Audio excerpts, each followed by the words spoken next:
بسم اللہ الرحمن الرحیم۔ السلام علیکم ورحمۃ اللہ وبرکاتہ۔ جی دوستو، امید ہے آپ خیر و عافیت سے ہوں گے، ایمان و صحت کی سلامتی کے ساتھ ہوں گے انشاءاللہ۔ اللہ پاک آپ کو حفظ و امان میں رکھیں۔ دوستو، سلم پہ بات شروع کی ہوئی تھی ہم نے، سلم پہ ایک سیشن ہمارا پہلے ہو چکا ہے، اسی سلسلے کو ہم آگے بڑھاتے ہیں۔ تو دوستو، یہ بات ہمیں معلوم ہے کہ اسلامک بینک جو ہے اپنے کلائنٹ کی نیڈ پوری کرتا ہے۔ اس نیڈ کو پوری کرنے کے لیے اسے کلائنٹ کی نیڈ کی نوعیت کے حساب سے مختلف طرق کی تمویل اختیار کرنے پڑتے ہیں۔ ان میں سے ایک سلم بھی تھا۔ اب سلم میں یہ ہوتا ہے کہ بینک اپنے کسی کلائنٹ سے چیز بنواتا ہے۔ اب ہم یہ بھی جانتے ہیں کہ بینک کی کور ایکٹیویٹی پیسے لینا اور پیسے دینا ہے، تو بینک چیزوں کو خریدنے اور بیچنے کا ادارہ تو ہے نہیں۔ تو اب سلم کے نتیجے میں بینک اپنے کلائنٹ سے جب چیزیں لیتا ہے تو اس کو الٹیمیٹلی وہ چیزیں آگے فروخت کرنی ہیں اور ان کے ذریعے سے پیسے کمانے ہیں۔ ان چیزوں سے اس کا کوئی سروکار نہیں ہے، اس کے پاس ویئر ہاؤسز نہیں ہیں، اس کو ریئل ٹریڈ کی خرید و فروخت کی اجازت نہیں ہے۔ اس کے لیے صرف یہ خرید و فروخت ضمناً اجازت دی گئی ہے اسٹیٹ بینک کی طرف سے۔ تو اس لیے بینک نے جو سلم کے ذریعے سے چیزیں خریدی ہیں اسے آگے فروخت کرنی ہے، تو اسے فروخت کرنے کے لیے آگے کوئی پہلے سے انتظام کر کے رکھنا ہوگا۔ تو اسی انتظام کے سلسلے میں اسے سلم موازی یعنی پیرالل سلم کرنی پڑتی ہے۔ تو پیرالل سلم میں بینک خود فروخت کنندہ ہوتا ہے۔ پچھلی سلم میں بینک جو ہے وہ خریدار تھا، لیکن اس میں بینک فروخت کنندہ ہوگا۔ تو سلم موازی کی پہلے تعریف دیکھتے ہیں کہ سلم موازی کہتے کسے ہیں۔ سلم موازی یہ ہے کہ بینک پہلے عقد سلم سے حاصل ہونے والی چیز کو آگے بیچنے کے لیے کسی اور کے ساتھ عقد سلم کرتا ہے، اسے سلم موازی کہتے ہیں۔ یہ پہلے سلم کے عقد کے ٹائم میں ہی آگے بینک سلم کر رہا ہوتا ہے، تو یہ دونوں بالکل ایک ساتھ ساتھ چل رہی ہوتی ہیں، اسی وجہ سے اس کو سلم موازی کہا جاتا ہے۔ تو اس میں بینک کیا ہوتا ہے؟ اس میں بینک فروخت کنندہ ہوتا ہے، جبکہ پہلے عقد میں بینک خریدار تھا۔ اس کی مثال دیکھتے ہیں، مثال سے بات مزید واضح ہوگی کہ بینک نے ایک کسان زید سے 100 من گندم پر عقد سلم کیا، یعنی 2 مہینے بعد زید اسے 100 من گندم دے گا۔ اب بینک آگے علی سے جو ایک اور آدمی ہے اس سے عقد سلم کرتا ہے، اس کے مطابق بینک کو 2 ماہ بعد 100 من گندم دینا علی کو لازم ہے۔ تو یہ ہے جو دوسرا عقد ہو رہا ہے، یہ سلم موازی ہے۔ تو دوستو، سلم موازی کے اندر بھی کچھ مزید شرائط ملحوظ رکھنی ہوگی، جو سلم کی شرائط کے ساتھ ساتھ مزید ان کی رعایت رکھنا لازمی ہوگی۔ یعنی اس میں دوہری شرائط ہوں گی، ایک تو عقد سلم کی اپنی اور پھر سلم موازی کی بھی کچھ مزید شرائط اس میں شامل ہو جائیں گی۔ وہ یہ کہ دونوں عقد، یعنی جو پہلا عقد سلم بینک نے کیا ہے پہلے کلائنٹ سے اور آگے سلم موازی کر رہا ہے، دونوں بالکل آزادانہ ہوں، بالکل سیپریٹ ہوں، بالکل انڈیپینڈنٹ ہوں، ایک دوسرے پہ موقوف نہ ہو۔ اس کا کیا اثر ہوگا؟ اس کا اثر یہ ہوگا کہ ایک عقد کا پورا ہونا دوسرے عقد پہ موقوف نہ ہو۔ یعنی بینک نے جو علی ہے ہماری مثال میں، جس کو اس نے 2 ماہ بعد گندم دینی ہے، اس کو 2 ماہ بعد گندم دینا اس بات پہ موقوف نہیں کہ میرا جو پچھلا عقد سلم جو میں نے اپنے کلائنٹ سے کیا ہوا ہے وہاں سے مجھے گندم ملے گی تو میں آپ کو آگے دوں گا، ایسا نہیں ہوگا۔ ٹھیک ہے، اس پر پھر مزید یہ بات بھی متفرع ہوگی کہ پہلے عقد سے اگر اشیاء ناقص ملی تو بینک یہ نہیں کہہ سکتا کہ مجھے چونکہ پہلے عقد سے اشیاء ناقص ملی ہیں تو میں آپ کو بھی ناقص اشیاء ہی دوں گا، کیونکہ مجھے تو وہاں سے جو چیزیں ملنی تھی میں نے وہی چیزیں آپ کو آگے دینی تھی۔ بینک یہ نہیں کر سکتا۔ بینک نے آگے علی کو انہی مواصفات کی چیزیں دینی ہیں جو اس نے عقد میں طے کیا ہے۔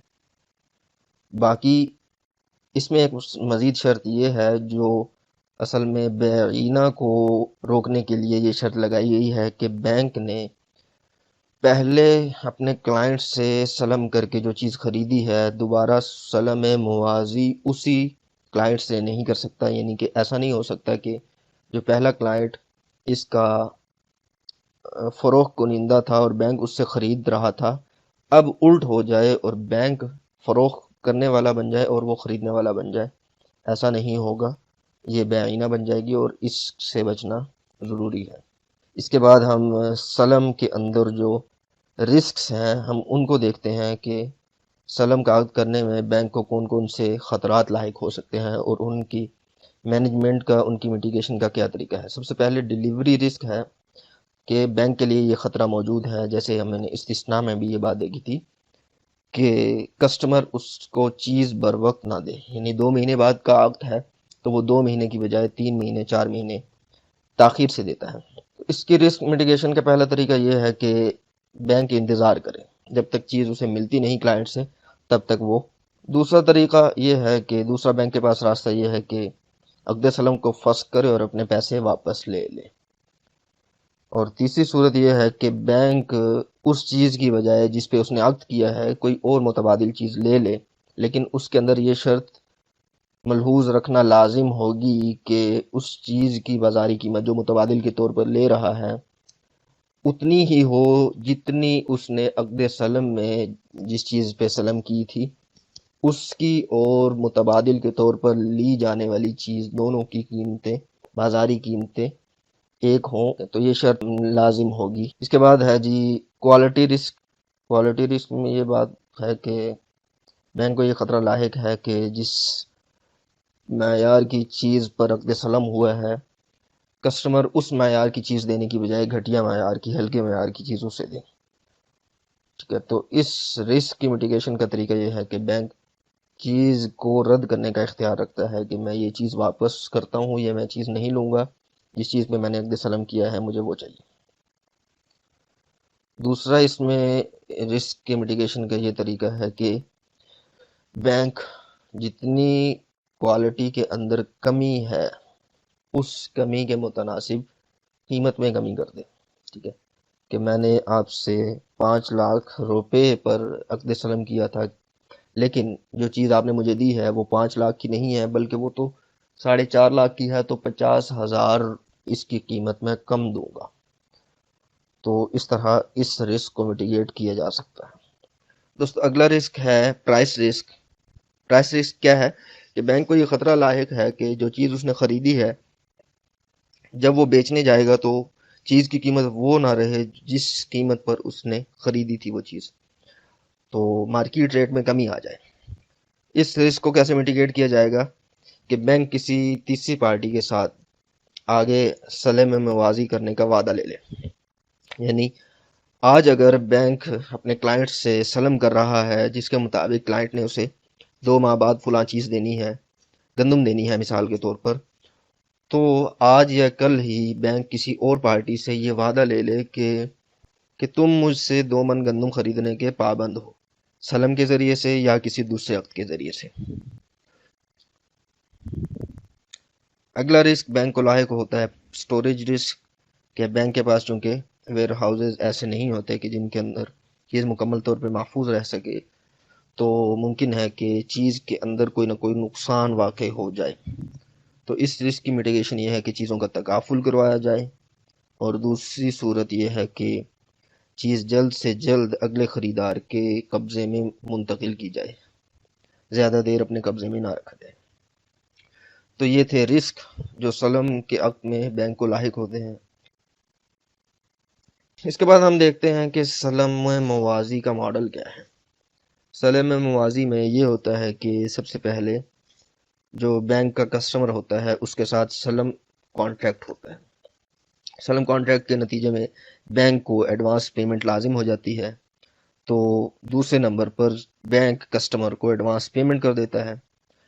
ایڈوانس پیمنٹ کرنے کے بعد اب بینک کو وہ چیز جو اسے سلم کے نتیجے میں حاصل ہوگی وہ آگے فروخت کرنی ہے، تو بینک تیسرے نمبر پر ایک تھرڈ پارٹی سے سلم موازی پیرالل سلم کا کانٹریکٹ کرتا ہے، جس کے نتیجے میں بینک کو وہ چیز تھرڈ پارٹی کو دینا لازم ہوگی 2 مہینے 3 مہینے یا طے شدہ مدت کے بعد۔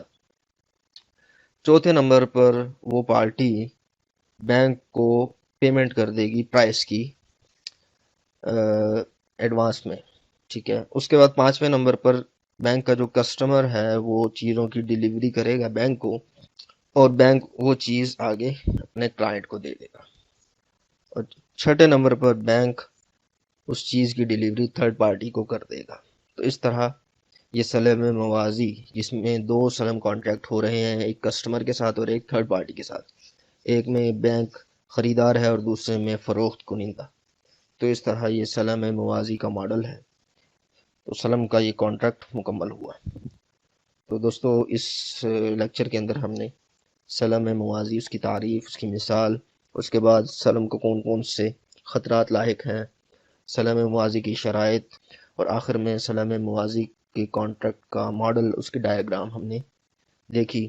تو امید ہے بات آپ کو بخوبی سمجھ آ گئی ہوگی۔